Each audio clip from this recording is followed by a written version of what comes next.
King. Thank you, Mr. Chairman. Based upon the testimony this morning, I'd like to move we extend the terms of these two generals for another 4 years. Without objection. Sorry, fellas. The bad news is you get to tell your family. I have to point out, Mr. Chairman, that in the hour that we've been sitting here, investors in the United States stock market have lost $2.5 trillion, and I think that's something that should be noted. General Cavoli, it appears that the Russians and President Putin are engaged in what they consider a kind of waiting game, a grinding down in the conflict in Ukraine. Are the Ukrainians destined to lose? No, Senator. Thank you for the question, because I think it's an important one. There's nothing inevitable in war. And the Ukrainians are in very strong defensive positions right now and are improving weekly their ability to generate force and to reinforce those positions. It is hard sitting here right now to envision a major Ukrainian offensive that clears everybody, out of every square inch of Ukraine. But likewise, it's very hard to envision Ukraine collapsing and losing that conflict. I do not think there's an inevitability to a Ukrainian loss. And a follow-up question, and you touched on this in answers to Senator Brown's. Describe the Ukrainians' evolution of their force over the course of this conflict. My sense is they've really gone, as I think you mentioned, Minutemen with a rifle to a really serious modern military force. Yeah, absolutely, Senator. So in the beginning, they had a certain number of organized brigades in the east. But what really kicked in was sort of volunteers who spontaneously came in, organized under officer leadership. General Syrski north of Kiev was key in stopping that advance toward Hostomel and then back out, pushing the Russians out of Bucha. They evolved from that. They consolidated that into Soviet-style brigades, which they were used to, with Soviet equipment. And then coming through late 22 and 23, we could see that equipment, and especially their artillery ammunition of a Soviet caliber, was gonna be exhausted.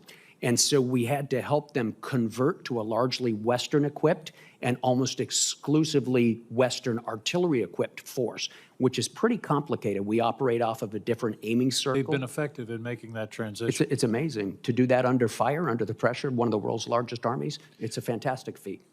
Let me change the subject entirely for a minute. Please discuss Russian and Chinese activities in the Arctic and the risks in the Arctic. It strikes me that this is a looming threat area that we should be addressing. And I should mention the reason it's becoming so important is the melting of the Arctic ice, which has something to do with climate change. 70% of the Arctic ice has disappeared in the last 40 years. So talk to me about the strategic importance of the Arctic. Absolutely, Senator. So from the U.S. perspective, the most important thing to understand is the shortest distance from Russian airfields to the United States is over the polar cap. And they are building up those airfields, are they not? They are. They were before the war at a fast pace. It's slowed down a little bit during the war, but they're still opening airfields and repairing existing ones. The other thing that comes out of the Arctic, sir, the Northern Fleet in Murmansk comes up, sails down through the GI-UK gap and breaks out, or tries to break out into the Atlantic, from which they can hold key U.S. targets at risk with sub-launch cruise missiles, among other weapons. So we should be paying particular attention to the Arctic as a new domain, if you will, of potential conflict. And I think we are.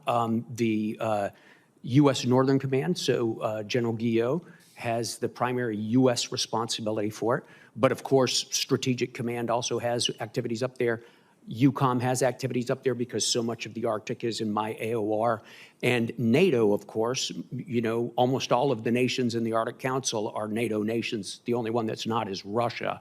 So we've recently been sponsoring tabletop exercises to make sure we understand the details of command and control and coordination of operations there. Thank you. General Langley, I'm out of time, but I'm very concerned about the rise of ISIS in the Sahel.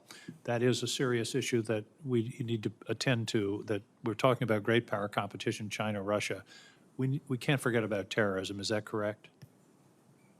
Senator, that's correct. And the rise of ISIS by numbers in the Sahel, really more focused on the ISIS elements in Somalia because of their networks. In the Sahel, they're growing in number, but not so much in capability. But we are still engaged, especially in coastal West Africa, of like-minded countries to deter that from the outside in. Thank you. Thank you for Mr. Chairman. that yes or no question, Yeah, exactly. Senator King.